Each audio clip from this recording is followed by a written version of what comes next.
बात कर रहे हैं नेचर ऑफ ह्यूमन बॉन्ड्स की, जहां से आपका चैप्टर शुरू हो रहा है। कंज्यूमर का बिहेवियर जो भी होगा, पहले तो उसकी बॉन्ड सीधा समझ आ गया, बॉन्ड सेटिस्फाइंग पावर। अब हम इसके अंदर बात कर रहे हैं टोटल यूटिलिटी या मार्जिनल यूटिलिटी। ध्यान से सुनेंगे, आपने किसी कमोडिटी के कुछ certain number of units consume किए, दिस इज माय व्यू, जहां पर टीयू मैक्सिमम है, एग्जैक्ट उसी पॉइंट पर मेरा एमयू है। और देखेंगे जब मेरा एमयू हो रहा है नेगेटिव। हाँ जी मेरे सीए फाउंडेशन वाले बच्चों, बेटा जानदार शानदार तरीके से हम लोग पहुंच चुके हैं चैप्टर 2 के यूनिट नंबर 2 पे, है ना। आज है बेटा डे 5। आज हम शुरू करेंगे बेटा चैप्टर 2 का unit 2 theory of consumer behaviour. तो बेटा बिना किसी देरी के स्टार्ट करते हैं।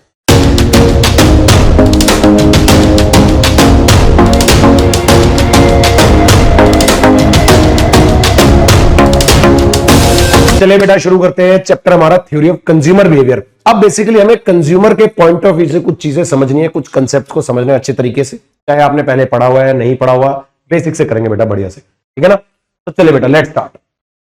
सबसे पहले हम बात कर रहे हैं नेचर ऑफ ह्यूमन बॉन्ड्स की, जहां से आपका चैप्टर शुरू हो रहा है। कंज्यूमर का बिहेवियर जो भी होगा, पहले तो उसकी वांट, किसी भी चीज की डिजायर, नीड, इच्छा जागेगी पहले, है ना। उसके बाद ही तो वो डिमांड करेगा।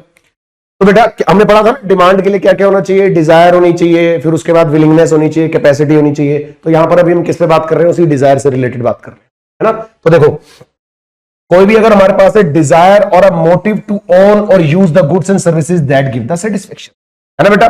कोई भी हमारे पास डिजायर है या मोटिव है किसी चीज को यूज करने का, तो दैट इज माई वांट। उसी को क्या बोलते हैं बेटा, वांट बोलते हैं। सोर्स फिजिकल हो सकती है, साइकोलॉजिकल हो सकती है, सोशल भी हो सकती है, किसी भी तरह की हो सकती है इनमें से, ठीक है ना। एक एक वर्ड रेलेवेंट है, क्वेश्चन से पूछे जा सकते हैं। नाउ कैरेक्टरिस्टिक्स की अगर बात करें, भाई ये तो हमने पढ़ लिया था, wants are unlimited, human wants कभी भी फुलफिल तो हो ही नहीं सकती, can not be fully satisfied, right. तो can never be fully satisfied. Differ in intensity, यानी कुछ लोगों की एकदम से अर्जेंट नीड्स हो सकती है, किसी की अर्जेंसी ज्यादा हो सकती है, किसी की अर्जेंसी कम हो सकती है। तो इंटेंसिटी हर एक की वांट की अलग अलग होती है, सिंपल। फिर बात करते हैं बेटा कॉम्पिटिटिव होती है। कॉम्पिटिटिव बोले तो compete due to scarce resources, है ना। शॉर्टेज है रिसोर्सेज की, तो हर एक को चाहिए ज्यादा, है ना, कि पहले मुझे मिल जाए।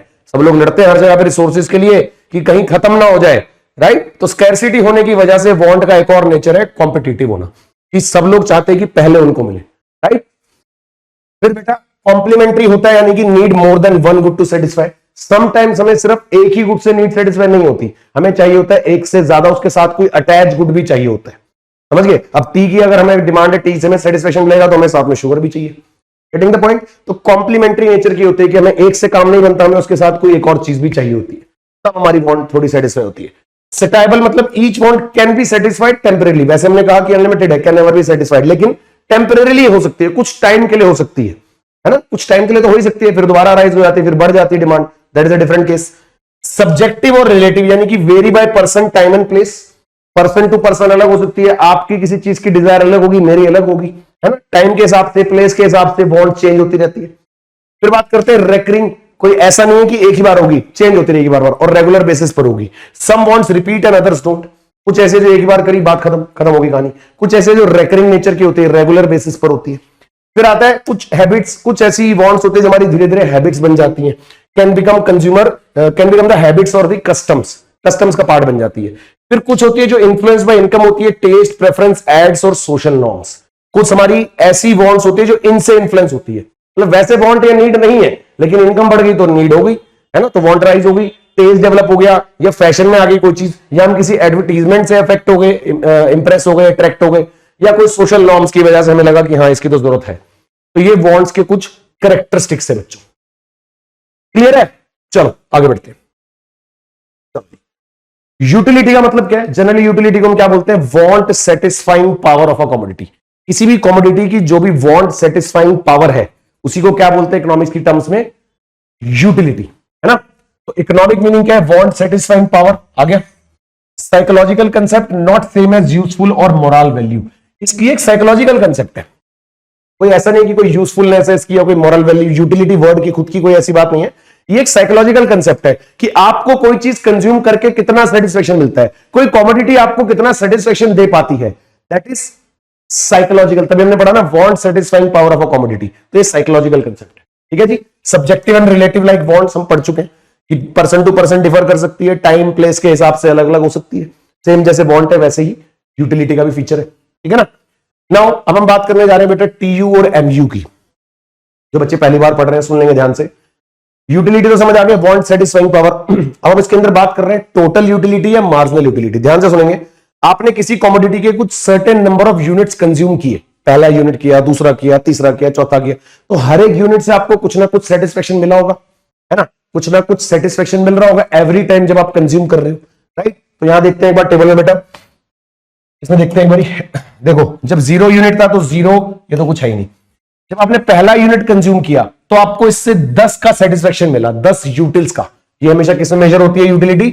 यूटिल्स में, ठीक है ना। इसका यूनिट है जिसको हम यूज करते हैं फॉर कैलकुलेटिंग द यूटिलिटी। जैसे हर एक चीज को मेजर करने के लिए यूनिट होता है ना। करेंसी के लिए रुपीज है हमारी कंट्री में, वेट्स के लिए किलोग्राम है, मीटर, लीटर, सेंटीमीटर, इंचेस, ये सब। ऐसे ही हमारे पास मार्जिनल यूटिलिटी को मेजर करने के लिए यूनिट जो है वो यूटिल्स है। तो पहला यूनिट कंज्यूम करा, 10 यूटिल का सेटिस्फेक्शन मिला। अब जब आपने दूसरा यूनिट कंज्यूम करा, अब ध्यान से, दूसरे से मिला 8 यूटिल का। यहां पर एक कंसेप्ट यूज हो रहा है जो आगे आएगा, पर इसमें मेरे को बताना ही पड़ेगा, law of diminishing marginal utility, कि जैसे जैसे आप कॉन्टिन्यूअस कंजम्पशन करते हो वैसे वैसे आपका सेटिस्फेक्शन कम होता रहता है। जो पहले यूनिट कंज्यूम करने पे सेटिस्फेक्शन मिला है, अगले वाले का सेटिस्फेक्शन डेफिनेटली पहले वाले से कम ही होगा, है ना। तो बेटा पहले 10 मिला था तो नेक्स्ट टाइम 8 होगा, फिर थर्ड पे ऐसे बढ़ेंगे, 5th होगा। तो बेसिकली मार्जिनल क्या समझ आ रहा है? मार्जिनल समझ आ रहा है additional satisfaction on consumption of additional unit, है ना। जब हम एमयू लिखते हैं किसी यूनिट का, तो यानी कि हम उसी यूनिट के सेटिस्फेक्शन के बारे में बात कर रहे हैं, और वो एक एडिशनल सेटिस्फेक्शन शो कर रहा है एडिशनल कंजम्पशन ऑफ यूनिट पे, राइट। सिमिलरली अगर हम टीयू की बात करें तो देखो, पहला यूनिट कंज्यूम किया तो ये 10 था, तो ये भी 10 था, कोई दिक्कत नहीं है। दूसरे पे जब हम गए तो ये जो 8 लिखा है, 8 यूटिल्स, ये सिर्फ सेकेंड यूनिट का है, लेकिन मुझे जानना है कि पहले यूनिट और दूसरे यूनिट का मिला के कितना है टोटल। तो जब मैं टोटल जानना चाहता हूं तो मैं लिखूंगा 18। ये 18 कैसे आया? इसको और इसको बेटे प्लस करके। यानी कि जब मैं सेकंड के आगे लिख रहा हूं टोटल यूटिलिटी, तो उसमें पहले वाला भी इंक्लूडेड है। सेकंड का सेटिस्फेक्शन तो है ही उसके अंदर, फर्स्ट वाला भी इंक्लूडेड है उसके अंदर, ठीक है बच्चों। जब मैं थर्ड लिख रहा हूं तो इसमें पहला, दूसरा, तीसरा तीनों इंक्लूडेड है। जब मैं फोर्थ का टोटल यूटिलिटी लिख रहा हूं तो पहला, दूसरा, तीसरा, चौथा सारे इंक्लूडेड है। फिफ्थ का लिख रहा हूं तो सारे, सिक्स्थ का लिख रहा हूं तो सारे। ये बात समझ आ गई? अच्छा, एक बार एमयू को आगे कंटिन्यू करते हैं। देखो जब ये गिरता जाएगा सेटिस्फेक्शन, एक पॉइंट ऐसा आएगा कि 0 हो जाएगा, है ना। और ये हम इसी को प्लस करके तो निकाल रहे हैं, समझ आ गया होगा आपको। तो देखो बेटा, जब मैं यहां पर पहुंचा, इस वाले पॉइंट को देखो, जब मैं यहां पहुंचा 25 था और ये 2 था, मैंने 5th यूनिट कंज्यूम करा, अब मेरा एडिशनल सेटिस्फेक्शन हुआ ही नहीं, एडिशनल 0 है। तो मैं 25 में 0 प्लस करूं तो 25 ही आएगा। यानी कि एक पॉइंट ऐसा आता है, तो इससे देखो बिहेवियर का समझ आया टोटल यूटिलिटी का। एक बड़ा सिंपल, कि पहले तुम्हारी टोटल यूटिलिटी देखो बढ़ रही है ना, फिर एक लेवल पर आया जहां पर एक पॉइंट पर रुक गई, और फिर उसके बाद देखो ये नेगेटिव हो गया और ये फॉल हो गया। यानी कि एक लेवल के बाद मेरी मार्जिनल यूटिलिटी नेगेटिव हो जाती है, जहां तक आपका सेटिस्फेक्शन पूरा हो जाता है। उसके बाद भी अगर आप कंज्यूम करोगे तो एमयू क्या होगा? गिर जाएगा, नेगेटिव हो जाएगा। तो जैसे ही आपका एमयू नेगेटिव होगा, आपकी टोटल यूटिलिटी बेटे फॉल हो जाएगी, नीचे गिर जाएगी। इसी बात को अगर हम ग्राफिकली समझे, एक बार मैं बनाता हूं ग्राफ, फिर इसमें दिखा दूंगा। देखो तो हमें एक बिहेवियर समझ आया बेटे ग्राफ का, क्या? ध्यान से देखेंगे। देखो इनिशियली तो हम कह सकते हैं दोनों 0 से स्टार्ट हो रहे हैं, किसी पर्टिकुलर पॉइंट को, एक पर्टिकुलर पॉइंट ले लेते हैं ये लोग यहां से, ठीक है। जो टीयू का बिहेवियर है क्या वो ऐसा है? दिस इज माय टीयू, कि पहले बड़ा बड़ा बड़ा और एक मैक्सिमम पॉइंट पर गया और फॉल हो गया, और इसी पॉइंट पर यहां से मैं देखो एक पॉइंट मार्क कर रहा हूं, ये रहा मेरा एमयू।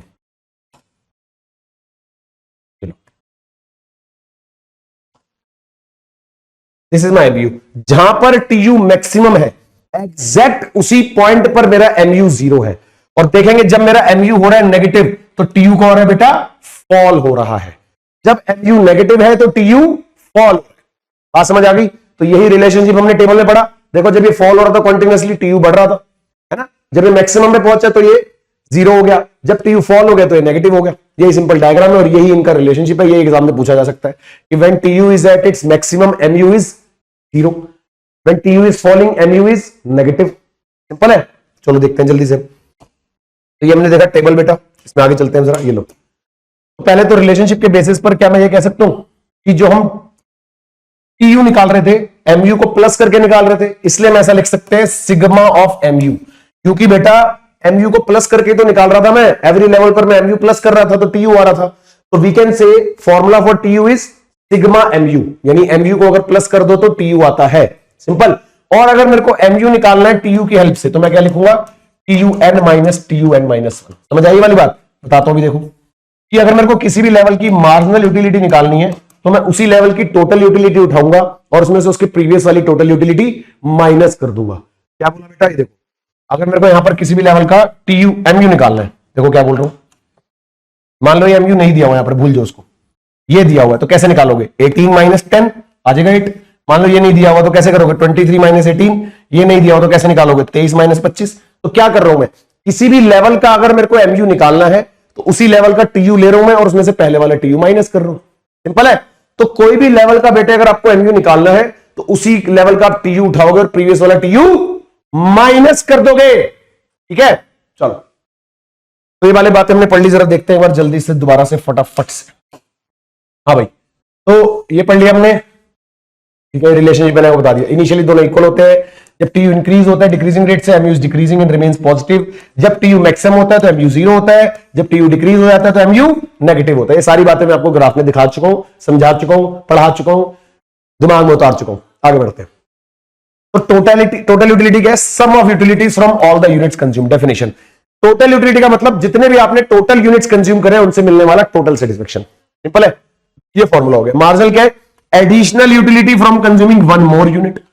जैसे ही आप कोई भी एडिशनल यूनिट कंज्यूम करते हो उससे मिलने वाला सेटिस्फेक्शन है ना। तो TU N minus TU N minus 1। एक और फॉर्मूला जो आप लगा सकते हो वो ये है कि delta TU divided by delta N, change in total utility divided by change in number of units. ठीक है, ये वाला फॉर्मूला भी लगा सकते हो एमयू एन निकालने के लिए।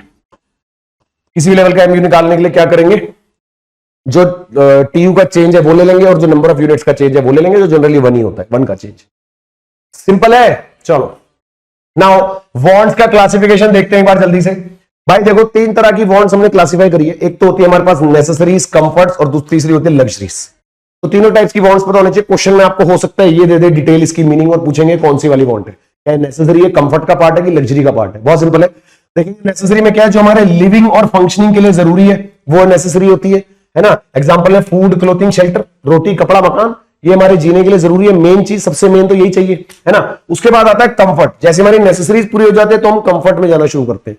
Comfort is make life comfortable and satisfying, जहां पर हमें कंफर्टेबल मिलना शुरू हो जाए, टेस्टी फूड, अच्छा घर, ऑडियो विजुअल के इक्विपमेंट्स, है ना, डिजिटल लैपटॉप, फोन, ये सब चीजें हम कंफर्ट का पार्ट मान सकते हैं। फिर आता है बेटे luxury, superfluous, expensive, not so essential, मतलब इसमें हमें कोई जरूरत नहीं है इनकी, कोई ऐसा नहीं कि इनके बिना हम सर्वाइव नहीं कर पाएंगे, ऐसा कुछ नहीं है, बट फिर भी हमें इनकी जरूरत होती है। Expensive clothing, vintage cars, luxury furnitures, extra richness होती है कि एक्स्ट्रा वाली चीजें कि जब बहुत ज्यादा हमारे पास सारी चीजों की फुलफिलमेंट होती है तो हम लग्जरी लाइफ की तरफ मूव करना शुरू कर देते हैं। ठीक है, सिंपल ह्यूमन नेचर है हमारा, है ना। सब टाइप्स देखें अगर, नेसेसरीज फॉर लाइफ में बेसिक साइकोलॉजिकल नीड्स होती है। नेसेसरीज फॉर एफिशिएंसी में वो आती है जिनसे हमारी हेल्थ इंप्रूव होती है, एनर्जी इंप्रूव होती है और प्रोडक्टिविटी इंप्रूव होती है। ध्यान से, जब नेसेसरीज फॉर एफिशिएंसी की बात करते हैं यानी वो चीजें जिनसे हमारी एफिशिएंसी इंक्रीज होगी। अब फॉर एग्जांपल आप घर में बैठ के पढ़ाई कर रहे हो, इलेक्ट्रिसिटी नहीं है गर्मी में, तो पढ़ने में मुश्किल होगी ना भाई, गर्मी लगेगी, हालत खराब होगी, पढ़ा नहीं जाएगा, बेचैनी होगी, है ना। तो उसके लिए हमें एसी चाहिए घर में, तो वो हमारी एफिशिएंसी इंप्रूव करेगा, है कि नहीं। तो जिससे हमारी हेल्थ भी इंप्रूव हो, एनर्जी भी बढ़े और प्रोडक्टिविटी भी बढ़े, उसको ये बोलते हैं। कन्वेंशनल नेसेसरीज क्या होती है, ड्यू टू हैबिट्स और सोशल कस्टम। कोई कोई चीजें इसलिए होती है, इसलिए जरूरत होती है हमारी क्योंकि हमारा कस्टम बना हुआ, हमारी हैबिट बनी हुई है, या चलता आ रहा है पीछे से, इसलिए हम भी कर रहे हैं, हमें पता नहीं क्या है क्यों है, बस हम कर रहे हैं। ठीक है, दैट इज बेटा हैबिट्स और सोशल कस्टम्स। कोई दिक्कत परेशानी नहीं। नाउ लॉ ऑफ डिमिनिशिंग, ये मैंने भी पीछे डिस्कस करा है आपसे ऑलरेडी, फिर से बता रहा हूं। Law of diminishing marginal utility, meaning सबको पता है, अभी डिस्कस किया था मैंने, दोबारा से पढ़ेंगे एक बार डिटेल में कि भाई जब भी हम कोई यूनिट्स की, कोई भी सॉरी गुड्स की या सर्विसेज, एनीथिंग, किसी की भी चीज की हम कॉन्टिन्यूअस कंजम्पशन करते हैं। मेन वर्ड है बेटा कॉन्टिन्यूअस कंजम्पशन, कि लगातार आप उसको कंज्यूम कर रहे हो, करे जा रहे हो, तो उससे मिलने वाला एडिशनल सेटिस्फेक्शन, जो भी एडिशनल सेटिस्फेक्शन मिलेगा मेरे को हर एक्स्ट्रा यूनिट के कंज्यूम करने से, वो गिरता रहेगा, डिक्रीज होता रहेगा। समझ गए मेरी बात को, कि as we go on consuming the extra unit और additional unit of any commodity, the additional satisfaction goes on diminishing. बात समझ आई? देखो, as a consumer consumes more and more units of a commodity, the additional satisfaction और marginal utility derived from each successive unit goes on decreasing. हर additional unit से मिलने वाला satisfaction भाई गिरता रहेगा। समझ गए? की पॉइंट देखेंगे, एमयू डिक्रीज होता है, टीयू इंक्रीज होता है डिमिनिशिंग रेट से। एमयू कैन बिकम जीरो और नेगेटिव, लेकिन TU start falling only when MU is negative. ये जो हमने डायग्राम पीछे पढ़ा है वही डायग्राम है, दोबारा बना दो बेटा, चलो दोबारा बना देते हैं। ये कुछ ऐसा पढ़ा था हमने, दिस इज माई टीयू था, दिस इज माई एमयू था, तो इसी को हमने रिलेशनशिप बना के यहां लिख दिया, क्योंकि है तो ये एमयू का कंसेप्ट ना, ये डिमिनिशिंग मार्जिनल यूटिलिटी की तो बात हो रही है। तो देखो एमयू डिक्रीज हो रहा होता है और टीयू इंक्रीज हो रहा होता है, लेकिन डिमिनिशिंग रेट से, क्योंकि बेंडिंग है ना इसलिए। MU can become zero, MU zero भी हो सकता है, नेगेटिव भी हो सकता है, but TU start falling only when MU become negative. ये जब नेगेटिव होता है टीयू तभी नेगेटिव, जब एमयू नेगेटिव होता है टीयू तभी फॉल होता है। Based on the fact that each state want is satiable, हर एक स्टेज पर जो वांट है वो सेटाइबल है, यानी टेम्परेरी बेसिस पर हम उसको सेटिस्फाई कर सकते हैं। ये एक assumption है लॉ ऑफ डीएमयू के अंदर, तभी हम कॉन्टिन्यूस कंजम्पशन कर रहे हैं कि टेम्परेरी बेसिस पर तो सेटिस्फाई होती है ना want, that is why we go on consuming on a continuous basis. ठीक है, नाउ एग्जांपल देखते हैं एक बार बढ़िया से। भाई ये वैसा सही एग्जांपल है, बस वैल्यूज अलग है इस बारी। देखो फर्स्ट पे 30, सेकंड यूनिट कंज्यूम किया, मेरा सेटिस्फेक्शन गिर गया, टोटल 50 हो गया। क्यों? क्योंकि 30 + 20 सिंपल। जब थर्ड यूनिट कंज्यूम किया तो सेटिस्फेक्शन गिर गया 15, लेकिन 50 + 15 टी हो गया 65।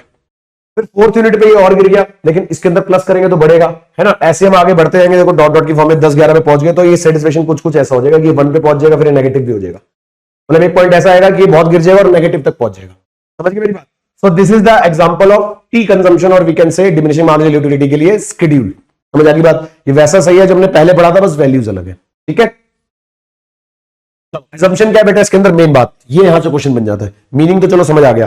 देखो अगर आप ऐसा समझो कि ग्लास ऑफ वाटर की बात करते हैं, आप एक बार ग्लास ऑफ वाटर तो भर के पी रहे हो पूरा, और दूसरी बार इतना सा पी रहे हो, तो क्या आप उसके अंदर सेटिस्फेक्शन कंपेयर कर सकते हो?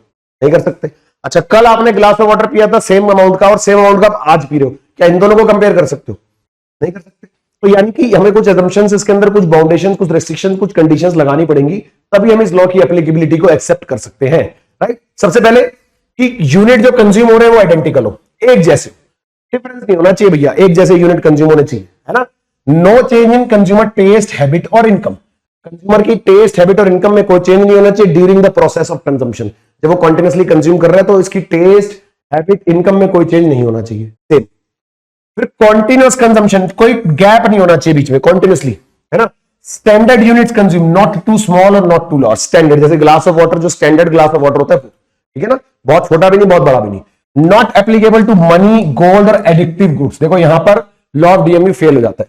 क्या क्या कहोगे कि पैसा ज्यादा अगर मिल रहा है तो मेरा सेटिस्फेक्शन कम होता रहेगा? नहीं ना। गोल्ड के केस में कोई भी एडिक्टिव गुड्स या प्रेस्टीज गुड्स या व्हाटएवर वैल्यूएबल थिंग्स या जो रेयर होती है चीजें, है ना, तो इन चीजों के केस में क्या होता है, आपका लॉ ऑफ डीएमयू काम नहीं करता। ये जितना ज्यादा मिले उतना सेटिस्फेक्शन बढ़ता रहता है। तो इसलिए हम कह रहे हैं कि यहां पर ये लॉ ऑफ डीएमयू अप्लाई नहीं होता। ठीक है ना। फिर not affected by presence of substitute और कॉम्प्लीमेंट। ऐसा नहीं होना चाहिए कि during the process of consumption आपको उसका कोई सब्स्टिट्यूट गुड मिल गया, वहां शिफ्ट हो गए, या कॉम्प्लीमेंट्री में कोई प्राइस चेंज हो गया, इसकी आपने चेंज कर दी इसकी कंजम्पशन। नहीं, हम सब्स्टिट्यूट और कॉम्प्लीमेंट्री वाले कंसेप्ट को भूल जाते हैं। During the law of DMU वाले पार्ट में अज्यूम करते हैं कि सब्स्टिट्यूट और कॉम्प्लीमेंट का कोई इफेक्ट नहीं पड़ रहा। ठीक है, चलो समझ आ गई बेटा। नाउ कंज्यूमर सरप्लस, ये क्वेश्चन भी कई बार आया बेटा। कंज्यूमर सरप्लस का क्वेश्चन एग्जाम में बहुत बार आया हुआ है। कंज्यूमर सरप्लस का सिंपल मतलब क्या है समझ ले पहले एक बार बेसिक, कि देखो आप किसी कॉमोडिटी के लिए, ध्यान से सुनेंगे, बहुत सिंपल सी बात है, आप किसी कॉमोडिटी के लिए 100 रुपीज पे करने के लिए रेडी हो, मतलब आपके हिसाब से उसकी वैल्यू है 100 rupees, you are ready to pay 100 rupees for any commodity, but आपको पे करने पड़ रहे हैं 80 रुपीज। तो मजे वाली बात हो गई ना, 20 रुपए के मजे हो गए भाई, हो गए कि नहीं हो गए, कि ये तो 20 रुपीज का मेरे को क्या हो गया, यहां पर फायदा हो गया। अब ये जो फायदा हो गया 20 रुपए का, यही है कंज्यूमर सरप्लस। तो सीधा क्या समझ आया कि जो आपका पोटेंशियल है, जो आप पे कर सकते हो या पे करना चाहते हो या विलिंग टू पे हो, उसमें से हमने क्या हटा दिया, जो आपने एक्चुअल में पे करा, है ना। विलिंग टू पे माइनस एक्चुअल पेड। समझ आ गई बात? यही लॉजिक है, यही फॉर्मूला, यही इसका कंसेप्ट है। देखो, excess of the price which a consumer is willing to pay rather than go without the commodity over what he actually pays, इसके ऊपर वो एक्चुअली में जो पे करता है। Consumer surplus willingness to pay 100 रुपए माइनस एक्चुअल पे 80 रुपए। सिंपल। बेसिस क्या है, derived from the law of DMU जो हमने पीछे पढ़ा है। Consumer surplus, consumer buy unit when MU is equals to price. इसको थोड़ा और समझेंगे अभी कि कंज्यूमर सिर्फ तभी परचेज करता है किसी कमोडिटी को जब उसका प्राइस एमयू के बराबर हो, तब तक ही परचेज करता है, क्योंकि एमयू तो गिर रहा है हर कॉन्टिन्यूअस कंजम्पशन पे। तो कंज्यूमर सिर्फ इस पॉइंट तक कंज्यूम करता है, क्योंकि उसको कंज्यूमर सरप्लस भी यहीं तक हो रहा होता है। इस पॉइंट के बाद उसका सरप्लस होना बंद हो जाता है, उसका सरप्लस होना बंद हो जाता है, इसलिए वो इस पॉइंट पे आके रुक जाता है। और इस पॉइंट से ऊपर उसने जो भी कंजम्पशन करी होती है वो सारी कंज्यूमर सरप्लस होती है। इस पॉइंट से ऊपर जो भी कंजम्पशन करी होती है बेटा, वो सारी की सारी क्या होती है? कंज्यूमर सरप्लस होती है। ठीक है ना, समझेंगे इस बात को भी। और अर्लियर यूनिट देखो, जब एमयू ज्यादा होता है तो एक्स्ट्रा सेटिस्फेक्शन होता है, वही होता है मेरा कंज्यूमर सरप्लस। अभी डायग्राम से इसको और बढ़िया तरीके से अच्छे से समझेंगे, इसको मस्त तरीके से देखते हैं। सबसे पहले एमयू हमारे पास 30, देखो प्राइस है किसी कमोडिटी का 20, प्राइस हम चेंज नहीं कर रहे क्योंकि हमने पहले असम्पशन ले ली थी कि प्राइस तो हमारा सेम चलेगा, प्राइस नहीं चेंज होगा, कोई सब्स्टिट्यूशन इफेक्ट काम नहीं करेगा, कोई कॉम्प्लीमेंट्री गुड का इफेक्ट काम नहीं करेगा, प्राइस सेम चलता रहेगा, राइट। तो देखो पहले यूनिट पर क्या हुआ, प्राइस था 20 का, एमयू 30 होने का मतलब समझ रहे हो क्या, कि आपको उससे आपको 30 के जितना मजा आ रहा है, 30 रुपए के जितना, मतलब you are ready to pay 30, तो दैट मींस विलिंग टू पे हो गया। और ये क्या है, एक्चुअल पेड, तो सरप्लस आ गया 10 रुपए। You are willing to pay 30 but you are actually paying 20, तो सरप्लस आ गया भाई 10 का। Now you are willing to pay 28 for the next, क्यों? Law of diminishing marginal utility. तभी हमने कहा था ना पीछे कि कंज्यूमर सरप्लस ऑपरेट करता है on the law of DMU, क्योंकि लॉ ऑफ डीएमयू में कॉन्टिन्यूअस कंजम्पशन पर एमयू गिरता रहेगा, जिसकी वजह से आपका कंज्यूमर सरप्लस भी इफेक्ट होगा। कैसे देख लो, क्योंकि लॉ ऑफ डीएमयू है तो सेकंड यूनिट पे आपने 28 यूनिट कंज्यूम करे, प्राइस तो उतना ही है अभी भी, एक्चुअल तो उतना ही है, but now you are ready to pay 28 क्योंकि आप ऑलरेडी एक यूनिट कंज्यूम कर चुके हो, तो आपका सरप्लस हुआ 8 का। चलते रहेंगे वैसे ही, ये एमयू कम हो रहा है, सरप्लस 6 का रह गया, एमयू और कम हो गया 24 माइनस 20 4 का, फिर 22 माइनस 20 2 का, फिर 20 माइनस 20 0 का। यहां तक कोई भी कंज्यूमर यहां तक कंज्यूम करेगा, अगर मान लो वो इसके बाद कंज्यूम करता है तो नेगेटिव हो जाएगा, क्योंकि अब उसका एमयू 20 से नीचे चला जाएगा। मान लो उसका एमयू हो गया 18, तो अब 18 माइनस 20 करेगा तो -2 आएगा, तो गड़बड़ वाली बात है। तो कोई भी रैशनल कंज्यूमर इस पॉइंट के बियॉन्ड कंजम्पशन नहीं करता। This is the point where his P becomes equals to MU. ये देखो 20 इक्वल हो गया ना, है ना।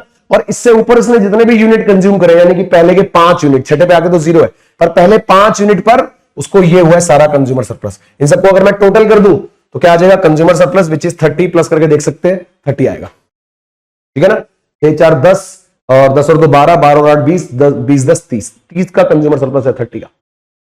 समझ आ गई भाई बात है। इसी बात को अगर मैं डायग्रामेटिकली लेके जाऊं बेटा, ये देखो ये मेरा डायग्राम है जो एमयू को हमने बनाया एक तरीके से, इसी को हम डिमांड कर समझ सकते हैं। दिस इज माय प्राइस की लाइन, ठीक है। थोड़ा इसको दूसरे कलर से बनाए, नजर आ जाएगा आपको बढ़िया से, इससे बनाते हैं। ये देखो ये मेरी प्राइस है, दिस इज माय कर्व, जो एमयू कर्व है उसी को हमने यहाँ पर डिमांड कर्व की तरह सपोज कर लिया, क्योंकि डिमांड भी कॉन्टिन्यूअसली आपकी गिर रही है ना, एमयू गिर रहा है मतलब डिमांड गिर रही है।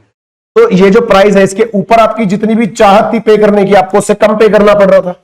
जितनी भी आपकी चाहत थी पे करने की उससे ज्यादा चाहत थी, आप कर सकते थे, यू आर कैपेबल टू पे और यू वांट टू पे, यू आर विलिंग टू पे, बट पे कम करना पड़ रहा था।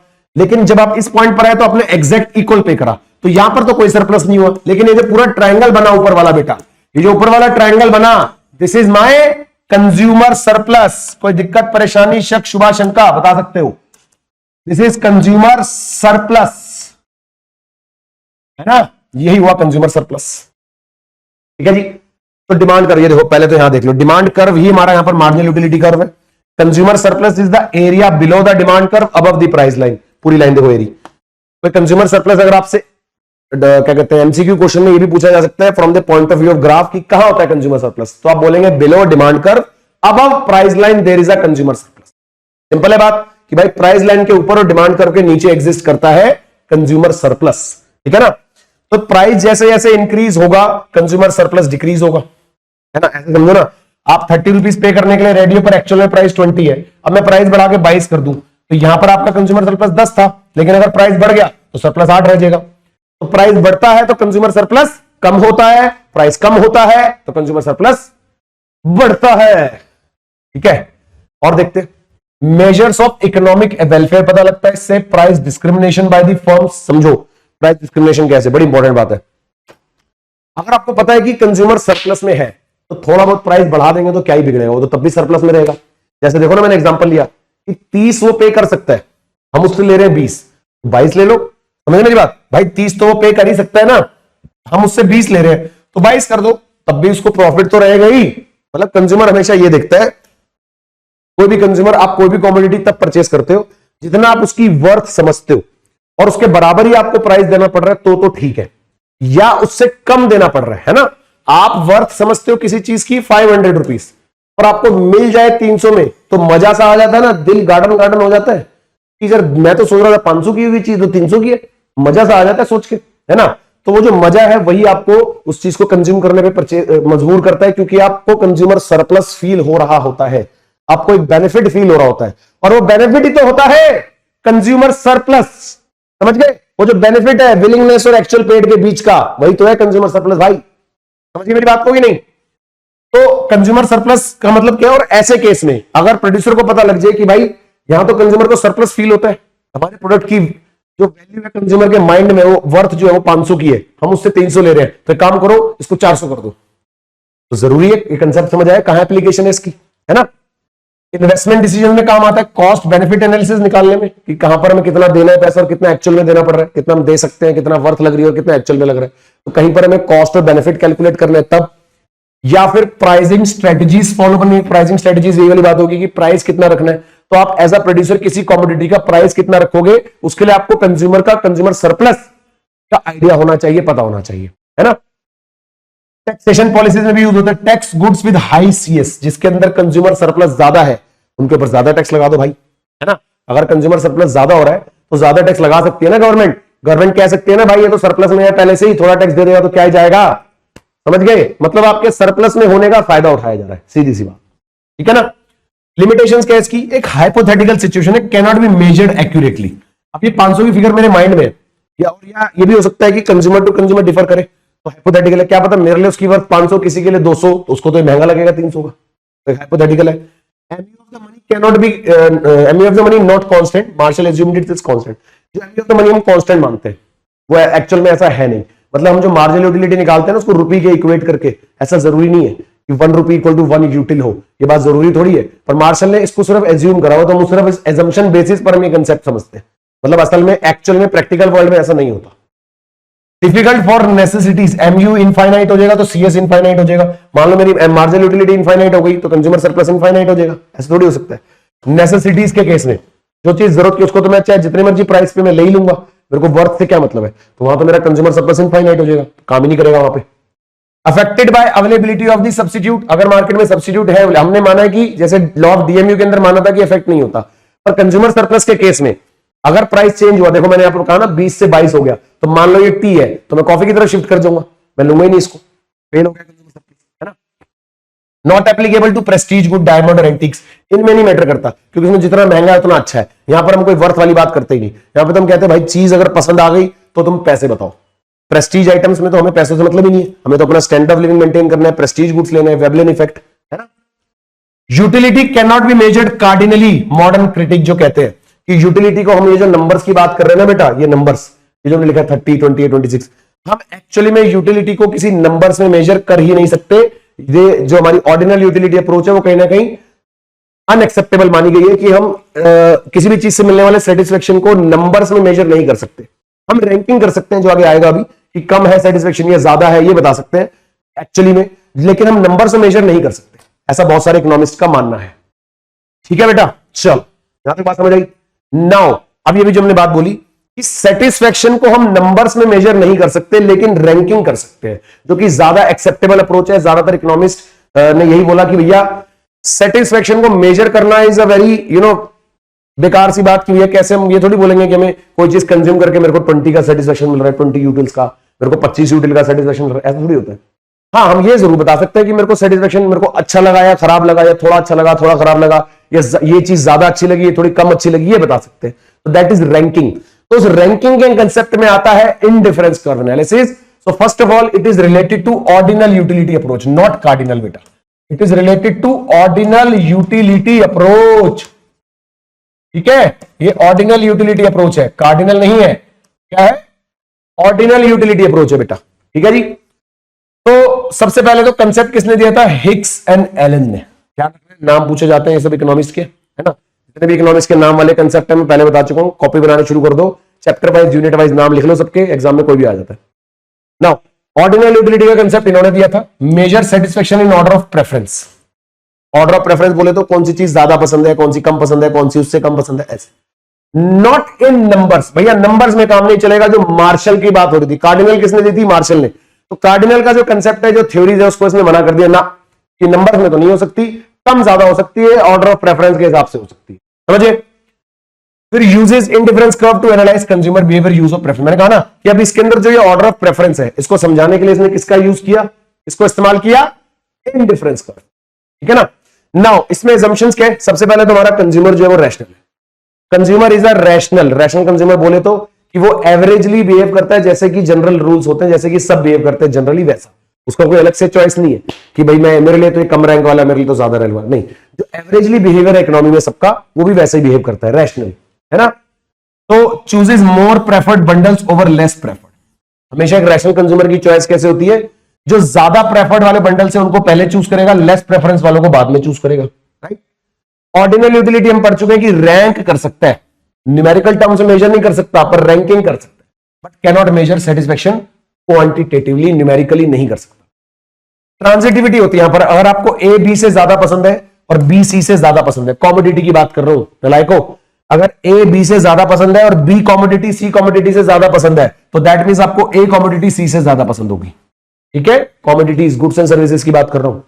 नाउ नॉन सेटाइजेशन, नलायक बच्चे है ना। नॉन सेटाइजेशन क्या है? More goods are preferred to less. हमेशा आप मोर की तरफ जाओगे, ज्यादा, जो ज्यादा है तो अच्छा है, more is better. That is no satiation. कि ऐसा कोई सेटाइजेशन लेवल आता ही नहीं, टेम्परेरी सेटिस्फेक्शन कभी होता ही नहीं। हमेशा हम ज्यादा की तरफ जाते हैं कि ज्यादा है तो बेटर है ना, कि always more is better. This is the consumer preference always. Complete information, consumer knows own taste and market condition. Consumer को पूरी नॉलेज है। ऐसा कोई क्राइटेरिया नहीं आएगा कि कंज्यूमर को कैसे पता कि मार्केट में कौन सा गुड अवेलेबल है, कौन सा ज्यादा अच्छा है, कौन सा कम अच्छा है। हम मान रहे हैं कि उसको पूरी नॉलेज है अपने टेस्ट की भी और मार्केट कंडीशंस की भी, सारी नॉलेज है कंज्यूमर को, जिसके बेसिस पर वो इजीली रैंकिंग कर पाए। ठीक है जी? इतनी बात समझ आई? चलो, नो इंडिफरेंस कर्व होता क्या? अब बड़े ध्यान से सुनना भाई कंसेप्ट को। इंडिफरेंस कर्व क्या है? अब हमने दो गुड लेने, यहां पर दो ही एक्सिस होती है हमारे पास, है ना, टू डायमेंशनल ज्योमेट्री में, एक्स एक्सिस वाई एक्सिस। एक पे हम गुड एक्स लेंगे, एक पे गुड वाई लेंगे, कोई भी दो गुड्स ले सकते हैं। मेन बात क्या है? अब मेरे को उनको इस तरीके से कंजम्पशन के पैटर्न्स बनाने उस दो गुड्स के, कि एवरी टाइम मैं कोई भी कॉम्बिनेशन अगर रैंडमली पिक करूं, ध्यान से सुनना मेरी बात को, कि जो भी कॉम्बिनेशंस को मैं रैंडमली पिक करूं, एवरी टाइम हर कॉम्बिनेशन से मिलने वाला सेटिस्फेक्शन सेम हो, है ना? जैसे फॉर एग्जांपल इस कर्व में अगर आप देखेंगे कि अगर मैं कॉम्बिनेशन ए चूज करूं जिसके अंदर 12 यूनिट इसके और 1 यूनिट इसका, या मैं चूज करूं कॉम्बिनेशन सी जिसके अंदर 4 यूनिट इसके और 3 यूनिट इसके, इन दोनों से जो सेटिस्फेक्शन है बेटा वो क्या है मेरे बच्चों? सेम है, सेम सेटिस्फेक्शन। ये मेन बात है जो आपको याद रखनी है। ठीक है? कि इंडिफरेंस कर्व के हर एक पॉइंट पर जो combinations of the two goods के कंजम्पशन के जो कॉम्बिनेशंस है, हर एक पॉइंट पर उन हर एक कॉम्बिनेशन ऑफ कंजम्पशन से मेरा सेटिस्फेक्शन सेम है। और सेम होने का मतलब हम क्या कह सकते हैं? डिफरेंट नहीं है, यानी इनडिफरेंट है। इसलिए इस कर्व का नाम है इनडिफरेंस कर्व। ठीक है? इसलिए इस कर्व का नाम है मेरे बच्चों इनडिफरेंस कर्व, सेम सेटिस्फेक्शन। ठीक है? कहानी समझ आई? चलो तो डेफिनेशन देखेंगे। A curve showing all combination of two goods that give the same satisfaction to the consumer. ठीक है ना? दो गुड्स के वो सारे कॉम्बिनेशन जिससे सेम सेटिस्फेक्शन मिलता है। Also called iso utility curve और इक्वल यूटिलिटी कर्व। नाम याद रखोगे, आइसो यूटिलिटी या इक्वल यूटिलिटी कर्व, है ना? Consumer is indifferent between any point on the same curve. इस कर्व के ऊपर किसी भी पॉइंट पर वो कोई भी कॉम्बिनेशन कंज्यूम करे वो इनडिफरेंट है, यानी वो कोई डिफरेंस नहीं कर पा रहा कि मैं कौन सा कॉम्बिनेशन लूं, कोई भी कॉम्बिनेशन ले उसका सेटिस्फेक्शन सेम है। तो समझ आ गई बात? तो indifference curve is a group of point showing the combination of the consumption eight which the consumer is equally satisfied. सारे वो कॉम्बिनेशन जहां पर रैंडमली अगर कंज्यूमर कोई भी पॉइंट पिक करे तो हर एक पॉइंट पर कंज्यूमर का सेटिस्फेक्शन सेम है। ठीक है? यहां पर क्लोथिंग और फूड लिया था उन्होंने, कुछ भी ले सकते हैं। नाउ एग्जांपल देखते हैं। फूड के अंदर हमने बात करी, अब ध्यान देंगे फूड क्लोथिंग, ये एमआरएसएस के बारे में बात करते हैं अभी। देखो फूड का था 1, क्लोथिंग था 12, ये कॉम्बिनेशन नंबर ए है। ये सेटिस्फेक्शन नहीं है, ये मत कहना सर अभी तो आपने कहा कि नंबर्स नहीं होते, ये नंबर्स आ गए। भाई ये नंबर्स तो है लेकिन ये सेटिस्फेक्शन थोड़ी है, ये तो हम यूनिट्स बता रहे हैं कितने कंज्यूम कर रहे हैं, वो तो नंबर नहीं होगा ना कि मैंने कितने यूनिट कंज्यूम करे। हम सेटिस्फेक्शन को थोड़ा न्यूमेरिकल यहाँ पे रिप्रेजेंट कर रहे हैं, वो तो हमारा कार्डिनल में, ये ऑर्डिनल है ना? तो भाई फूड का हमने 1 यूनिट, इसके 12 यूनिट, समझ गए? अब मेरे को फूड का एक और यूनिट कंज्यूम करना है तो मैंने क्लोथिंग के 6 सेक्रीफाइस कर दिए, यानी इसके 6 कम कर दिए, इसका 1 बढ़ा दिया। ध्यान से फिर मैंने इसका कितना सेक्रीफाइस करा, 2 का। ध्यान दे रहे हो यहाँ पे 6 का सेक्रीफाइस हुआ, यहाँ पर 2 का सेक्रीफाइस हुआ। फिर आप ध्यान से देखो 1 का सेक्रीफाइस हुआ। गेन हर बार 1 का ही हो रहा है। तो स्टोरी क्या है कि पहले आप 6 सेक्रीफाइस कर चुके हो ऑलरेडी। लॉ ऑफ डीएमयू थोड़ा बहुत तो लगेगा ना, यहाँ पर लॉ ऑफ डीएमयू का इफेक्ट थोड़ी खत्म हो जाएगा, न्यूमेरिकल कैलकुलेशन वाली बात खत्म हो गई, पर लॉ ऑफ डीएमयू तो है ना, एडिशनल यूनिट से मिलने वाला सेटिस्फेक्शन कम हो जाता है। ध्यान से, आप 1 यूनिट ले चुके हो, तो अब आप यहां पर 6 सेक्रीफाइस करा आपने पहले, अब आपको एक और एडिशनल लेना है, तो आप दोबारा से 6 ही थोड़ी करोगे, 6 आप ऑलरेडी कर चुके हो और एक एडिशनल यूनिट ले चुके हो फूड का। अब फूड के एक और एडिशनल के लिए आपका सेटिस्फेक्शन पहले से कम होगा, सेक्रीफाइस, सॉरी सेटिस्फेक्शन बोल रहा हूं, सेक्रीफाइस जो होगा वो पहले से कम होगा। पहले 6 का सेक्रीफाइस था, अब आप कितने का सेक्रीफाइस कर रहे हो, 2 का। फिर एक और एडिशनल लेने के लिए आपने सिर्फ 1 का ही सेक्रीफाइस करा। तो रेट ऑफ सेक्रीफाइस कम होता रहता है जैसे जैसे आप उसकी दूसरी कमोडिटी के rate of unit, number of units को बढ़ाते रहते हो, कंजम्पशन बढ़ाते रहते हो, वैसे वैसे आपका सेक्रीफाइस का रेट कम होता रहता है। समझ गए? और ये यहां पर लिखा है बेटा एमआरएस, इसको पूरा लिख देता हूं, देखो (1:1). ये है क्या? एमआरएस का मतलब होता है मार्जिनल रेट ऑफ सब्सटीट्यूशन। ध्यान देंगे इस बात पे, मार्जिनल रेट ऑफ सब्सटीट्यूशन, ठीक है ना। ये रेट क्या होता है बेटा? सेक्रीफाइसिंग यूनिट्स अपॉन में गेनिंग यूनिट्स, ठीक है, सेक्रीफाइसिंग अपॉन गेनिंग। 1 का सेक्रीफाइस 1 का गेन, 2 का सेक्रीफाइस 1 का गेन, 1 का सेक्रीफाइस 1 का गेन। अब ये रेट जो डिक्रीजिंग है, इस बात की वजह से, इसी बात की वजह से, ये आगे आ रहा है पॉइंट, नहीं अभी पहले बता दूं, देखो जो आपने अभी पढ़ा ना एमआरएस डिक्रीजिंग है, इसको समझते हैं जरा एक बारी। इंडिफरेंस कर्व की शेप हमने ये पढ़ी, देखो क्योंकि इनवर्स रिलेशन है इसलिए कर्व डाउनवर्ड स्लोपिंग है। ये बात मैं कर चुका हूं पहले पिछले चैप्टर में, कि कोई भी ग्राफ में, दुनिया के कोई भी ग्राफ में जो भी कंपोनेंट आप यहां और यहां लेते हो, अगर इनमें इनवर्स रिलेशन होता है तो मेरा कर्व ऊपर से नीचे की तरफ ही आएगा, यानी डाउनवर्ड स्लोपिंग ही होगा, इसमें कोई शक नहीं है ना। तो डाउनवर्ड स्लोपिंग है। मेन बात है ये बेंड क्यों हो रहा है, इसका बेंडिंग पॉइंट क्यों आ रहा है, तो ध्यान दो, इस वजह से ये देखेंगे भी क्या हो रहा है यहां पर। ये देखो, ये जो गैप देख रहे हो धीरे धीरे कम हो रहा है, यानी जिस यूनिट को मैं सेक्रीफाइस कर रहा हूं उसके सेक्रीफाइस का रेशियो अगर आप देखेंगे बेटा, तो सेक्रीफाइस का रेशियो देखो कम हो रहा है, ये और कम हो गया, ये और कम हो गया, इसके आगे ले जाओ तो और कम हो गया। लो, तो इस वजह से जो आप कॉर्नर पॉइंट्स देखोगे, मैंने तो चलो पहले बना दिया कर्व, यानी ये जो कॉर्नर पॉइंट्स आप देख रहे हो अंदर की तरफ हो गए, अंदर की तरफ मुड़ गए। क्यों हो गए अंदर की तरफ? क्योंकि आपने यहां पर जो रेशियो लिया है वो डिक्रीज हो रहा है धीरे धीरे। तो असल में कोई भी कर्व जब बनता है तो इन कॉर्नर पॉइंट्स को ज्वाइन करके तो बनता है, राइट। तो ये कॉर्नर पॉइंट्स अगर अंदर अंदर होते जाएंगे तो मेरा कर्व भी अंदर की तरफ बेंड हो जाएगा। और वो अंदर अंदर क्यों हो रहे हैं पॉइंट्स? क्योंकि एमआरएस डिक्रीजिंग है। तो सीधा सा रीजन है, क्या समझ आया कि आईसी कर्व का ये जो बेंडिंग रीजन, और बेंडिंग को हम क्या बोलते हैं? Convex to the origin. जब कोई कर्व ओरिजिन की तरफ बेंड होता है तो वो कॉन्वेक्स होता है, ओरिजिन की तरफ मुंह खुला हो तो कॉनकेव होता है। ये वाला कर्व ओरिजिन की तरफ बेंड है तो that means it is convex to the origin. और कोई भी कर्व बच्चों ओरिजिन की तरफ बेंड होता है तो कॉन्वेक्स होता है, और यहां पर कॉन्वेक्स है तो क्यों है? रीजन ऑफ द कॉन्वेक्स क्या है? बिकॉज ऑफ डिक्रीजिंग एमआरएस, है ना, क्योंकि एमआरएस मेरा डिक्रीजिंग है। डिक्रीजिंग एमआरएस की वजह से क्या होता है? मेरा IC curve, IC is convex to the origin. आगे आएगा भी, वैसे आपको फिर भी यहीं पर ही बता रहा हूं ताकि थोड़ी सी क्लैरिटी आ जाए, ठीक है ना। तो आगे बात, चलो अब इंडिफरेंस कर्व मैप। अगर मैं एक से ज्यादा इंडिफरेंस कर्व बना दूं तो वो फैमिली ऑफ इंडिफरेंस कर्व जो होगी उसी को हम बोलते हैं इंडिफरेंस मैप, सिंपल। और हर एक इंडिफरेंस कर्व पे मैंने कहा कि सेम सेटिस्फेक्शन होता है किसी भी पॉइंट पर। तो अगर पूरा इंडिफरेंस कर्व ही सेम हो गया, चेंज हो गया, तो यानी लेवल ऑफ सेटिस्फेक्शन चेंज हो गया, राइट। तो जितना इंडिफरेंस कर्व ऊपर जाता है उतना सेटिस्फेक्शन बढ़ता रहता है। मींस मैं कह सकता हूं कि इसमें जो IC3 है उसके ऊपर सेटिस्फेक्शन सबसे ज्यादा है, IC2 के ऊपर उससे कम सेटिस्फेक्शन है, और IC1 पे सबसे कम सेटिस्फेक्शन है, अकॉर्डिंग टू दिस डायग्राम। मतलब जितना इंडिफरेंस कर्व ऊपर जाता रहेगा उतना सेटिस्फेक्शन बढ़ता रहेगा, जितना इंडिफरेंस कर्व नीचे होगा सेटिस्फेक्शन कम होगा। आगे देखो, a set of indifference curve representing different level of satisfactions. Higher curve means higher satisfaction farther from origin. जितना आप origin से दूर जाओगे उतना satisfaction ज्यादा होगा। Curve never intersect each other. Transitivity assumption बात आई है भी कि दो अलग अलग कॉम्बिनेशन में आपको सेम लेवल ऑफ सेटिस्फेक्शन नहीं हो सकता on different IC curve. Same IC curve पे हो सकता है, क्योंकि अभी तो मैंने कहा कि हर आईसी कर्व पे सेटिस्फेक्शन अलग है। और अगर दो आईसी कर्व को मैं इंटरसेक्ट कर दूं, एक ऐसे जा रहा है और एक ऐसे जा रहा है, तो ये पॉइंट तो कॉमन हो गया।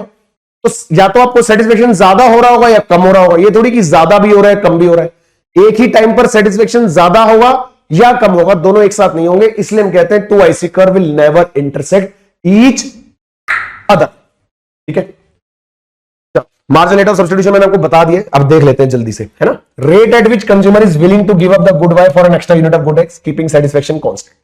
जो सैक्रिफाइस और गेन का रेशियो था कि किस रेट पर आप एक यूनिट को गिव अप कर रहे हो दूसरे को गेन करने के लिए, दैट इज एमआरएस। ये रहा एमआरएस का फॉर्मूला, देख लेंगे यहां पर। ऐसे तो हमने बताया सैक्रिफाइसिंग अपॉन गेनिंग, पर इसको मैं ऐसे भी लिख सकते हैं, यहां लिख देता हूं, देखो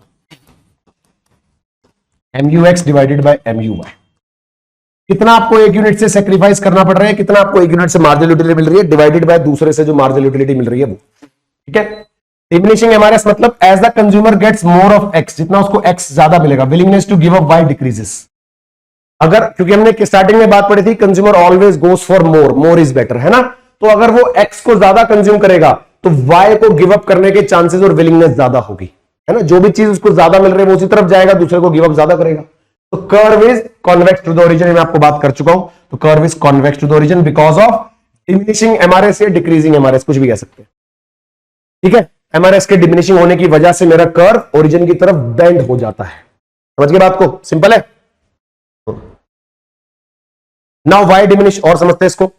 bond for a good is satiable, marginal utility falls as a consumption increases, है ना। जो bond for a good is satiable वाली बात पढ़ी थी हमने, क्या होता है, टेम्परेरीली फुलफिल्ड हो जाती है ना, टेम्परेरीली फुलफिल्ड हो जाती है तो marginal utility falls as a consumption increase. जैसे जैसे कंजम्पशन इंक्रीज होती है डीएमयू अप्लाई हो जाता है, लॉ ऑफ डीएमयू, कि हमारी कंजम्पशन कम होती रहती है, तो इसलिए हमारा एमआरएस भी कम होता रहता है। हमारा सेक्रीफाइस करने का मन नहीं करता ज्यादा, इनिशियली करेगा, क्योंकि आप देखो ना, मैंने जो बात करी फूड और क्लोथिंग वाली, पहले आपने दूसरे यूनिट का एक यूनिट कंज्यूम करने के लिए 6 यूनिट सेक्रीफाइस करें। अब आप एक यूनिट कंज्यूम कर चुके हैं दूसरे का, अगर आपको दूसरे का एक और यूनिट कंज्यूम करना है तो अब आपने जो सेक्रीफाइस पहले किया था उतना नहीं करोगे, उससे कम सेक्रीफाइस करोगे, है ना। सेक्रीफाइस अब धीरे धीरे कम करते रहते हो, तो उसलिए जो रेशियो निकलता है सेक्रीफाइस और गेन का वो कम होता रहता है, तो that is why MRS diminishing होता है। ठीक है, गुड्स आर इम्परफेक्ट सब्स्टिट्यूट, जो ज्यादातर हम यहां पर गुड्स लेते हैं, जो भी तक हमने एग्जांपल लिए सारे, वो बेटा इम्परफेक्ट सब्स्टिट्यूट्स के लिए, यानी they are not perfect substitute of each other. Perfect substitute होंगे तो अलग केस होगा, क्योंकि परफेक्ट सब्स्टिट्यूट में जितना आप एक को कम करोगे उतना ही दूसरे को बढ़ाओगे। उसमें आप वो नहीं कर सकते कि पहले सेक्रीफाइस कम ज्यादा कर रहे हो फिर सेक्रीफाइस कम करते जा रहे हो, नहीं। अगर परफेक्ट सब्स्टिट्यूट निकले ना गुड्स, तो आप दोनों को सेम रेट से एक्सचेंज करोगे, आप दोनों गुड्स को सेम रेट से सब्स्टिट्यूट करोगे एक दूसरे से। समझ गए मेरी बात। तो देखो इक्वेशन क्या होगी यहां पर हमारे पास, ये बात कर चुके हैं, तो आप खाली ये वाली बात ध्यान रखो मेन, तो MRS of two goods X and Y will be equal to change in quantity of Y divided by change in quantity of X. ये सेक्रीफाइस हो गया, गेन हो गया, एक बढ़ता है दूसरा कम होता है, यानी कि नेगेटिव रिलेशन है, इनवर्स रिलेशन है, इसलिए नेगेटिव का साइन है। और ये तो हम पढ़ चुके हैं कि MUX अपॉन में MUY। ठीक है, ये जो लिखा है पता है क्या है, ये वही है सेक्रीफाइस अपॉन गेन। डेल्टा का मतलब चेंज, ऊपर हमें कम हो रहा होगा, नीचे प्लस वाला यूनिट आएगा, ऊपर माइनस वाला आएगा, राइट। इसलिए नेगेटिव का साइन है, क्योंकि there exist a inverse relationship. ठीक है जी, चलो नाउ प्रॉपर्टीज देखते हैं बेटा इंडिफरेंस कर्व की। क्या क्या प्रॉपर्टी समझ आई, डाउनवर्ड स्लोपिंग है, कॉन्वेक्स टू द ओरिजिन है ना, two IC curve never intersect each other पढ़ लिया, और क्या पढ़ा, higher IC means higher satisfaction, lower IC means lower satisfaction, सारी प्रॉपर्टी पढ़ तो ली, देख लेते जल्दी से। भाई डाउनवर्ड स्लोपिंग है क्यों, क्योंकि satisfaction is constant, more of one good requires less of other. Implication क्या, गुड्स आर सब्स्टिट्यूटेबल, गुड्स आर सब्स्टिट्यूटेबल, एक दूसरे की जगह कर सकते हैं, बट परफेक्ट नहीं है। कॉन्वेक्स है क्योंकि डिमिनिशिंग एमआरएस है ना, as consumer gets more of X willing to give up less of Y. जैसे ही आप दूसरे गुड के एक्स्ट्रा यूनिट कंज्यूम करते रहोगे, आपका जो सेक्रीफाइस करने का रेट है वो कम होता रहेगा, इसलिए एमआरएस डिक्रीजिंग होता है, बता चुका हूं। एक्सेप्शन में क्या आएगा, परफेक्ट सब्स्टिट्यूट और परफेक्ट कॉम्प्लीमेंट, नीचे बना हुआ, ध्यान दो, ध्यान देंगे जरा। परफेक्ट सब्स्टिट्यूट में मैंने आपसे कहा कि जितना आप एक को सेक्रीफाइस करोगे उतना ही दूसरे को गेन करोगे। तो रेट ऑफ सेक्रीफाइस यानी एमआरएस जब आप निकालोगे, जितना आपने एक को कम किया उतना ही दूसरे को बढ़ाया, तो रेट ऑफ जो जितने सेक्रीफाइसिंग यूनिट्स है वही गेनिंग यूनिट्स के इक्वल बन जाएंगे, है ना। 6 कम किया तो 6 ही बढ़ाओगे, 2 कम करा तो 2 ही बढ़ाओगे, तो हर बार फ्रैक्शन का आंसर क्या आएगा, 1:1 आएगा, यानी एमआरएस विल बिकम कांस्टेंट। तो बेटा जब एमआरएस कांस्टेंट हो जाता है तो मेरा आईसी कर्व बन जाता है स्ट्रेट लाइन। समझ गए, आप ऐसे समझो, जितना ये एमआरएस डिक्रीजिंग होगा उतना आईसी कर्व ओरिजिन की तरफ बेंड करेगा, है ना। और अगर एमआरएस इंक्रीजिंग हुआ बाय चांस, वैसे ऐसा होगा नहीं, तो ये बाहर हो जाएगा। समझ गए, है ना। तो एमआरएस यहां पर बिल्कुल कांस्टेंट हो जाता है, क्योंकि परफेक्ट सब्स्टिट्यूट के केस में जितना आप एक को कम करोगे, जितना सेक्रीफाइस करोगे एक का, उतना ही दूसरे का गेन करोगे। तो परफेक्ट सब्स्टिट्यूट के केस में जो मेरा आईसी कर्व है वो एक स्ट्रेट लाइन बन जाता है। This is in the case of perfect substitute.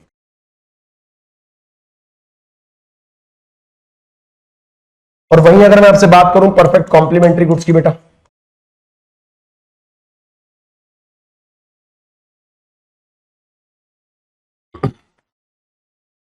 आप एक बात बताओ, क्या कॉम्प्लीमेंट्री गुड्स एक दूसरे के सब्स्टिट्यूट हो सकते हैं? कॉम्प्लीमेंट्री गुड्स का मतलब तो क्या है? एक साथ यूज होना, एक साथ यूज होना इनका मतलब होता है।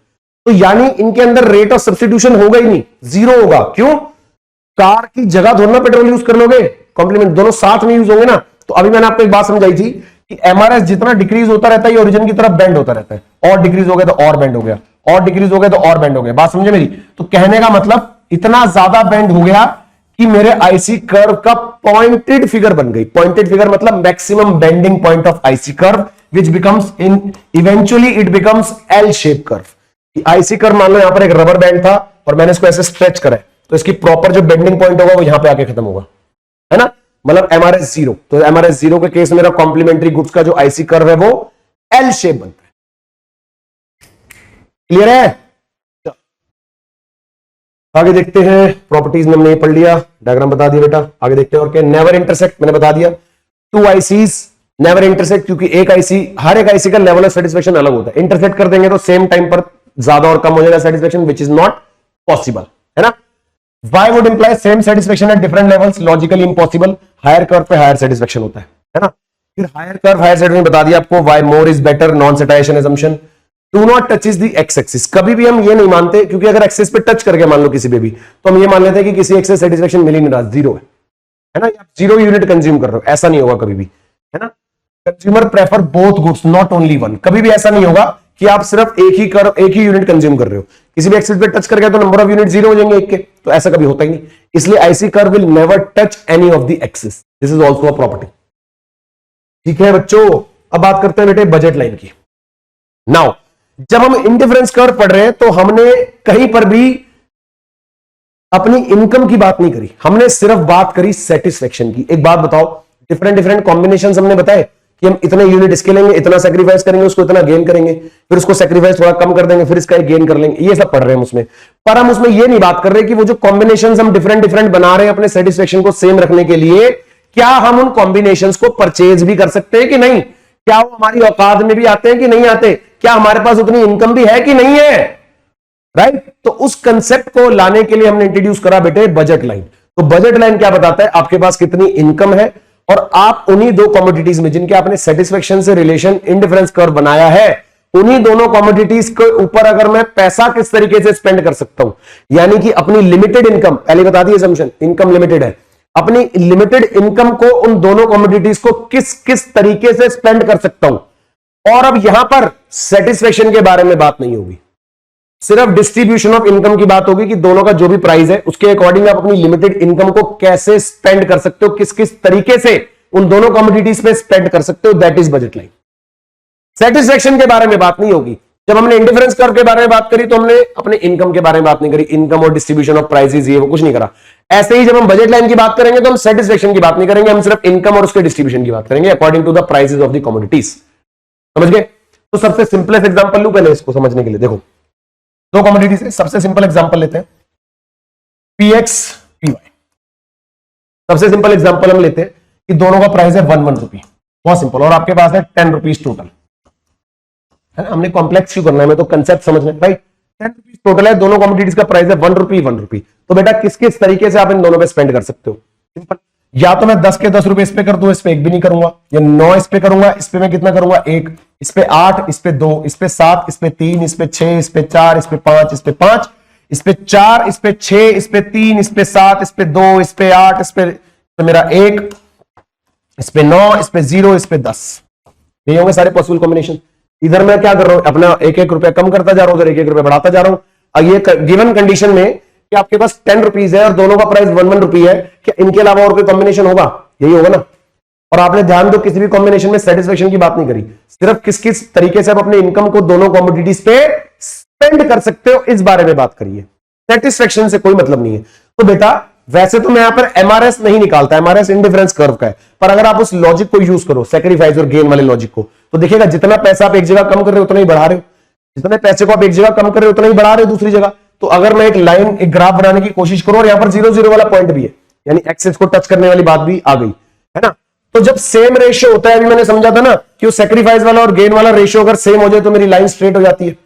जैसे सब्स्टिट्यूट क्यूट्स के केस में था कि जितना आप सेक्रीफाइस करोगे उतना ही गेन करोगे, तो सेम बजट लाइन में भी बात आती है, तो it become straight line, it becomes straight line. तो ये मेरी बजट लाइन, यही बजट लाइन है सिंपल, जिसके ऊपर क्या है, different combination of the prices जो आपने दोनों कमोडिटीज पे स्पेंड करे, डिफरेंट कॉम्बिनेशंस, ठीक है ना। तो इसके हम कह सकते हैं, ध्यान देंगे, बजट लाइन के हर एक पॉइंट पर मैं कह सकता हूं एक रेशियो है px अपॉन py का, यानी कि ये आपने जो कॉम्बिनेशन बनाया कोई ना कोई कॉम्बिनेशन होगा। और जो हम इनडिफरेंस कर्व बनाते हैं, जो बेटा हम इनडिफरेंस कर्व बनाते हैं, इनडिफरेंस कर्व के किसी भी पॉइंट पर आप रैंडमली लोगे तो एक कोई ना कोई एमआरएस एग्जिस्ट करेगा, यानी कि इस कॉम्बिनेशन को परचेज करने के लिए या कंज्यूम करने के लिए मैंने एक सेक्रीफाइस और गेन करा होगा, है ना। जब मैंने कॉम्बिनेशंस बनाए, कोई भी कॉम्बिनेशन उठा लो, तो हम कह सकते हैं कि आईसी कर्व के हर एक पॉइंट पर एमआरएस एग्जिस्ट करता है, बजट लाइन के हर एक पॉइंट पर प्राइस का रेशियो, इसको क्या बोलते हैं, प्राइस रेशियो, प्राइस का रेशियो एग्जिस्ट करता है। और यही मेरा इसका स्लोप भी है, पीएक्स बाय पीवाई भी हम दिखाएंगे, पीएक्स का स्लोप है। तो ये मेरी बजट लाइन है जिसके हर पॉइंट पर पीएक्स प्राइस रेशियो है, इन डिफरेंस के हर एक पॉइंट पर एमआरएस है। ये बात याद होगी, और दोनों अलग अलग है। जब हम ये स्टेबल बना रहे हैं तो हम सेटिस्फेक्शन की बात नहीं कर रहे, सिर्फ मनी स्पेंड की। अब आते हैं वापस, तो देखो भाई, एक बजट कॉन्स्टेंट है, ध्यान देंगे इसके ऊपर, जितना भी प्राइस है कमोडिटी का है, इनटू में मैं उसके जितने यूनिट्स परचेस कर रहा हूं, प्लस जितना प्राइस है दूसरी कमोडिटी का, इनटू में उसके ऊपर जितने यूनिट्स परचेस कर रहा हूं, यही मेरी टोटल इनकम होगी, है ना। या फिर हम इसके अंदर ऐसे भी लिख सकते हैं कि लेस देन इक्वल टू, इससे ज्यादा तो नहीं हो सकता, या तो इससे कम होगा या इसके बराबर होगा, ये राइट। यहां पे मल्टीप्लाई का साइन बना दूं, अगर क्या मतलब भाई 1 रुपए की कमोडिटी है, 1 की है, मान लो मैंने इसके परचेस करे 5 यूनिट और इसके करे 5 यूनिट, तो आगे ना टोटल इनकम 10, सिंपल। तो this is called budget constant या बजट इक्वेशन बोल देते हैं, budget constant equation. PX PY क्या प्राइस है, क्यूएक्स क्यूआई क्वांटिटीज है, बी हमारी इनकम है। बजट लाइन क्या होती है, अभी बताया ना, देखो, shows all the combination of two goods a consumer can buy, consumer can purchase, वो सारे कॉम्बिनेशन जो कंज्यूमर के बजट में आते हैं, right, with the given income and prices. देखो स्लोप क्या है, मैंने बताया था अभी आपको, px बाय py है बेटा, ये px by py is the slope, क्योंकि हर एक पॉइंट पर बजट लाइन के px py है कि आप कितना स्पेंड कर रहे हो दोनों का, कितने का, दोनों का प्राइस कितना है, राइट, दोनों का प्राइस कितना है और आप कितना उनके ऊपर स्पेंड कर रहे हो, उसी हिसाब से तो वो स्लोप बना है, राइट। तो px बाय py जो इसका स्लोप है, सिमिलरली एमआरएस जो है वो इंडिफरेंस कर्व का स्लोप है ना। अच्छा, इनसाइड लाइन में क्या होगा, अंडर स्पेंडिंग, ऑनलाइन पे फुल स्पेंडिंग, और आउटसाइड में ये जो हमने डायग्राम बनाया बेटा, इसके अंदर अगर कोई भी कॉम्बिनेशन में इसके ऊपर लूंगा तो जो भी मनी आप पूरा स्पेंड कर रहे हो, उसका मतलब वो है ना। कोई भी पॉइंट अगर इसके अंदर ले लूं तो यानी जितना आपके पास मनी आपने उससे कम स्पेंड करा है, तभी आप ये कॉम्बिनेशन बना रहे हो। कोई पॉइंट अगर बाहर है तो आपके बजट से बाहर है, अनअटेनेबल है, वो उतना पैसा ही नहीं है आपके पास। आपके पास इतना पैसा था कि आपने बजट लाइन के ऊपर आने वाले सारे कॉम्बिनेशन परचेस करे, उसके अंदर आएगा तो आप कम परचेस कर रहे हो अपने बजट से, बाहर होगा तो आप उतना परचेस कर ही नहीं सकते, सिंपल। यहां तक बात समझ आ गई। देखो अनअफोर्डेबल, वो आपके लिए अफोर्डेबल नहीं होगा, बात समझ आई बेटा, बढ़िया से। टेबल देखते हैं एक बार, देखो बजट लाइन के लिए आपने अपना टेबल बनाया था, अलग टेबल है। देखो इनकम यहां पर 100 रुपए, प्राइस आइसक्रीम का 20 रुपए, चॉकलेट का है 10 रुपए हमारे पास, ठीक है। दोनों ने प्राइस भी बता दिए। कॉम्बिनेशन में देखेंगे, अगर हम 0 ले रहे हैं तो इसके ऊपर 10 रुपए, इसका 1 तो इसके 8, ठीक है। कितने कितने यूनिट्स हम दोनों के परचेस कर सकते हैं। फिर दूसरा कॉम्बिनेशन में यहाँ पर 2, यहाँ पर 6, यहाँ पर 3, यहाँ पर 4, यहाँ पर 4, यहाँ पर 2, यहाँ पर 5, यहाँ पर 0। तो भाई देखो शिफ्ट की बात समझे एक और जरा, ये बात समझ आई थी कि ये मेरी बजट लाइन है, लिमिटेड इनकम में जो मेरे पास गिवन इनकम है। अब समझते हैं एक बात छोटी सी, कि ये अगर मेरी बजट लाइन है और मेरी इनकम बढ़ गई, अगर मेरी इनकम बढ़ गई तो मैं कह सकता हूं मेरी बजट लाइन शिफ्ट हो जाएगी आगे, क्योंकि मेरी कैपेसिटी बढ़ गई, मेरी परचेजिंग पावर बढ़ गई, तो मेरी बजट लाइन राइटवर्ड शिफ्ट हो जाएगी। ए बी से क्या हो जाएगी बेटा, ए डैश बी डैश हो जाएगी, ये समझते हैं मेन बात। और अगर मेरी इनकम कम हो गई तो पीछे शिफ्ट कर जाएगी, है ना, A double dash B double dash नाम दे देते हैं। तो बजट लाइन में पैरेलल शिफ्ट आता है राइटवर्ड और leftward due to change in income, है ना। और वही अगर मैं आपको बोलूं प्राइस चेंज हो गया, ध्यान देंगे, यहां पर मैं गुड वाई ले ले तो यहां पर गुड एक्स, ठीक है ना, यहां पर गुड एक्स, ये मेरी बजट लाइन है। और मैं आपसे बोलूं कि जो गुड एक्स है उसका प्राइस बढ़ गया,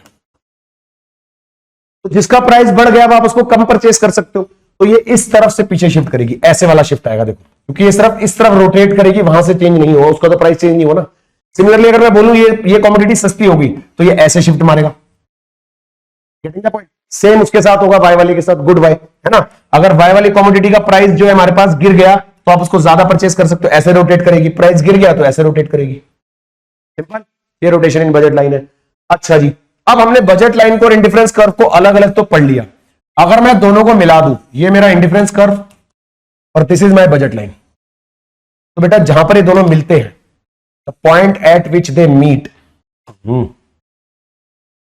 मान लो ये मिल रहे हैं यहां पर, ठीक है, मैं स्केल पेंसिल यूज नहीं कर रहा ना, तो बेटा ये पॉइंट है बजट लाइन पे, हर पॉइंट पर प्राइस रेशियो है और इंडिफरेंस कर्व के हर एक पॉइंट पर एमआरएस है।